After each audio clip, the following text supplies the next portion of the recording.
The reign of King Odum, the Lion of Ubohu. The arrival of a king with no past.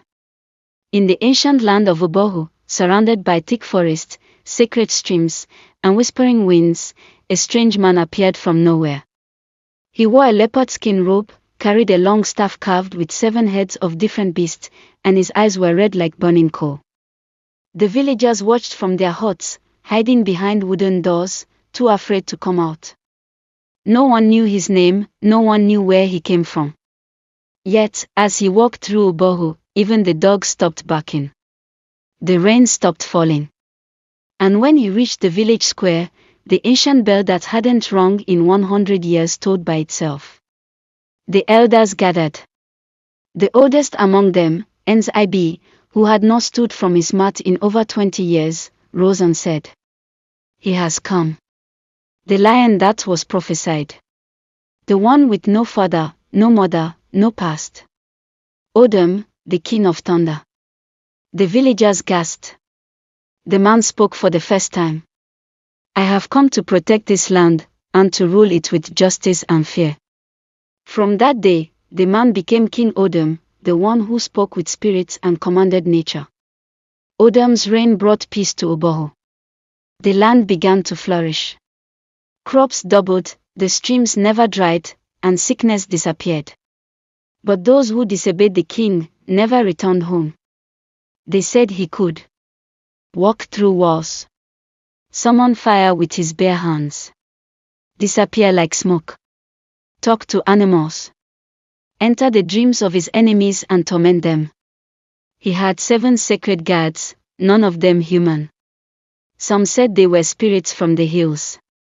Others said they were warriors he raised from the dead. No one dared challenge them. Yet Odum was not just feared, he was deeply loved. He judged cases fairly. He gave land to widows. He protected children. But he had one rule: never enter the forbidden forest at night. One day, a hunter, drunk with palm wine, entered the forbidden forest to chase an antelope. By morning, only his footprints remained. The villagers trembled. Then, a mysterious woman in white began to appear by the edge of the forest. Her eyes were like silver, her hair long and white like cotton. She sang songs that made children cry and trees bend. She called for the king. "Odum, my king. It is time." The king locked himself in his sacred chamber for 7 days. When he came out, his eyes were darker, his voice deeper. "The past is calling me, the war is not yet over." Nobody understood what he meant. At midnight, the skies turned red. Thunder roared without rain. All the birds flew backward. The earth shook. A massive portal opened from the sky and creatures came down, half human, half beast. The woman in white stood at their front.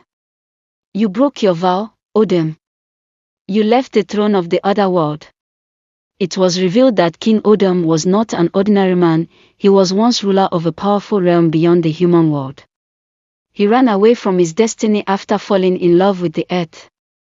But now, the gods had come to take him back, or destroy him. A great war broke out. Trees became weapons. Thunder became arrows. Rivers turned into warriors. Ubohu became the battlefield of 2 realms. Odum stood at the gate of Ubohu with his 7 guards, his staff burning with fire. He looked at the sky and shouted, "If I must die, I will die a king." The battle raged for 3 days and 3 nights. In the end, Odum sacrificed his powers to save Ubohu. He vanished into the sky, and the portal closed. All that remained was his staff, buried in the ground where the great tree now stands.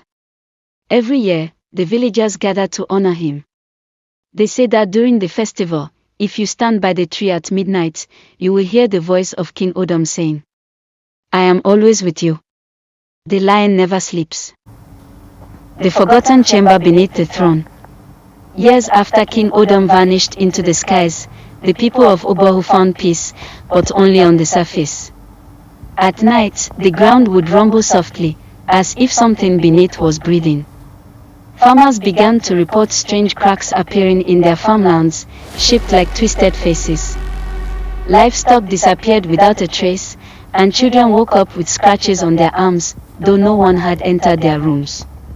One morning, while repairing the ancient throne room, the villagers discovered a stone floor beneath the throne, engraved with terrifying symbols even the oldest Dibias had never seen.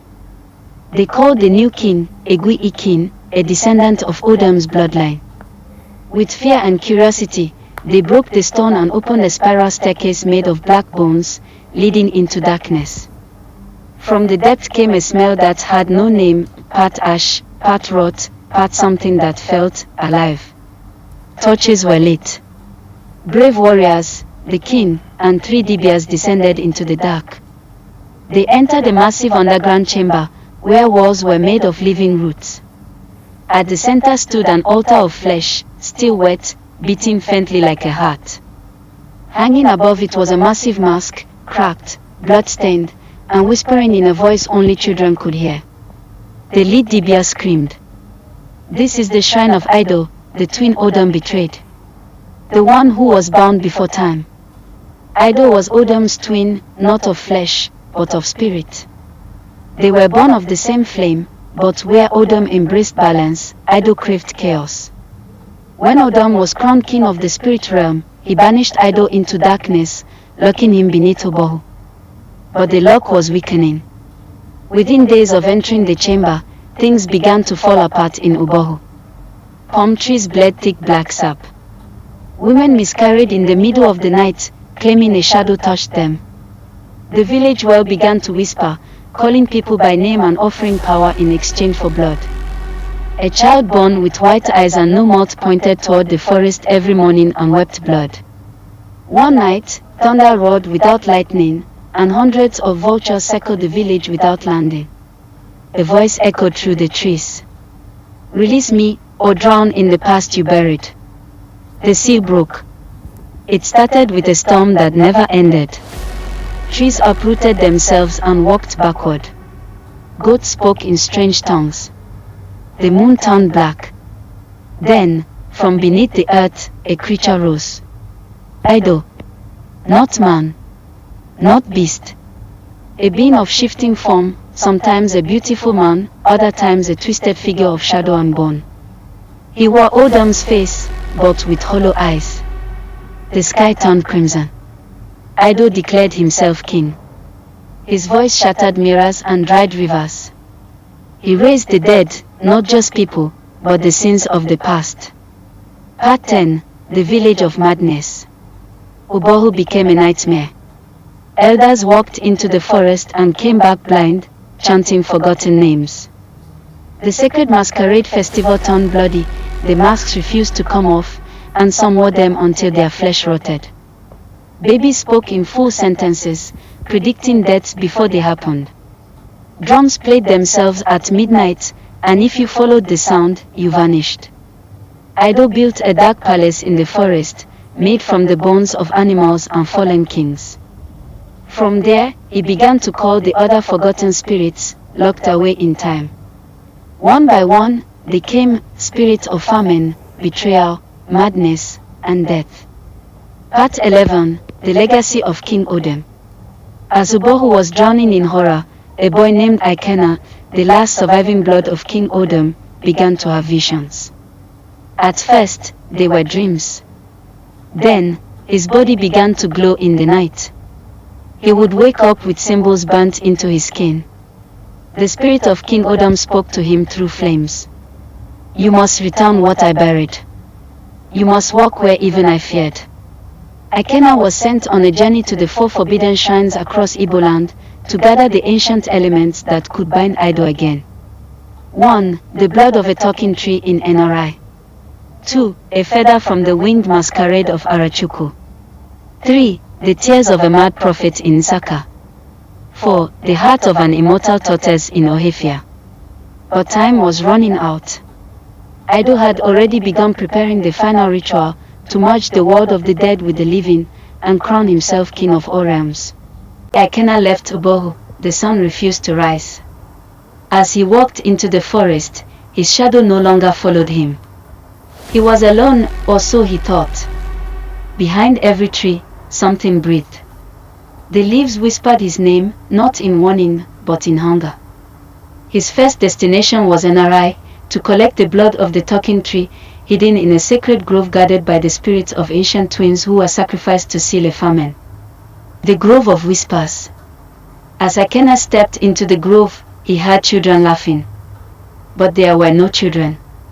Instead, small human-shaped trees moved without wind. Their faces were carved with pain, their eyes bleeding sap. They cried, "Play with us," as their branches reached for him. He ran deeper and found the tree, tall, blackened, and pulsing with veins. It spoke without a mouth. "Cut me, and I'll show you your death." Ikenna sliced the bark. The tree screamed. A flood of blood and visions poured out.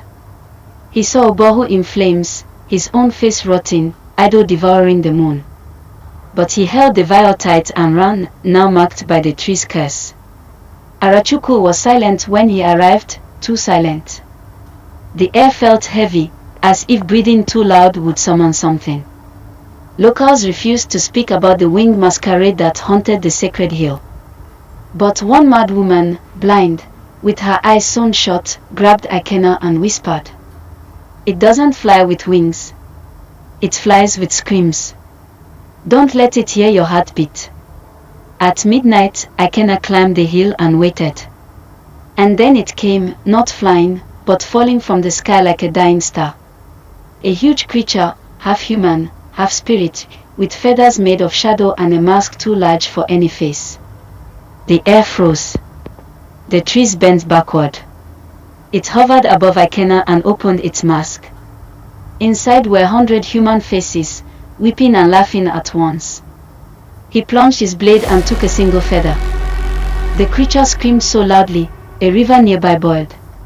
Ikenna barely escaped, ears bleeding, sanity cracking.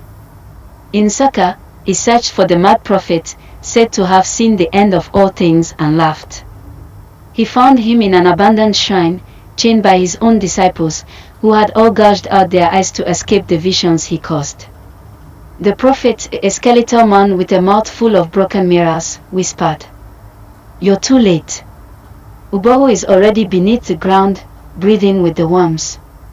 But take my tears, if you dare." He plucked out his own eye and wept. The tears hissed on the floor like acid. Ikenna collected them, but the moment the last drop touched the bottle, he heard thousands of voices inside his head, screaming, begging, praying, dying all at once. They were the voices of people yet to die. In Ohafia, they say an immortal tortoise lived in a cave where time stopped. When Ikenna entered, he saw his future self, old, broken, and kneeling before Eyido. It was a warning: fail this task, and he would become a servant to darkness. Inside the cave, the tortoise was the size of a house, its shell carved with the history of kings. It spoke in riddles, asking, "Are you ready to trade your humanity for victory?" Ikenna agreed. The tortoise tore its own heart from its chest and gave it to him, warm, still beating. But with it came a curse: he could no longer dream. If he closed his eyes, he would only see death. Ikenna returned to Obohu. But the village was no longer there. The ground was a moving mass of mouths and eyes. The trees had legs. The sky was cracked like glass. Eyido now sat on a throne made of screaming souls. And his army. Children with no skin, moving like spiders. Ghosts of former kings, bound in chains. Drums that bled when played. Ikenna stepped forward. Eyido laughed. "You came for a war? I am war." The sky tore open. Ikenna summoned the powers of Odum, lightning from his staff, fire from his mouth, blood from his veins. The spirits of the ancient Igbo heroes rose.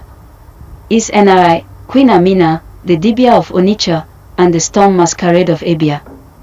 They fought beside Ikenna, clashing with Eyido's forces. But the more they fought, the more reality cracked. Obohu began to sink into a spiritual abyss. Time reversed and looped. Villagers relived their deaths over and over. And then, the final moment came. Eyido unleashed his true form, a mass of mouths, bones, and darkness, large enough to block the stars. Ikenna, now glowing like Odum once did, screamed one final chant, a forbidden one. Obi nu mka mnoeni, mika ola wicheta. It is my life I give, let the land remember.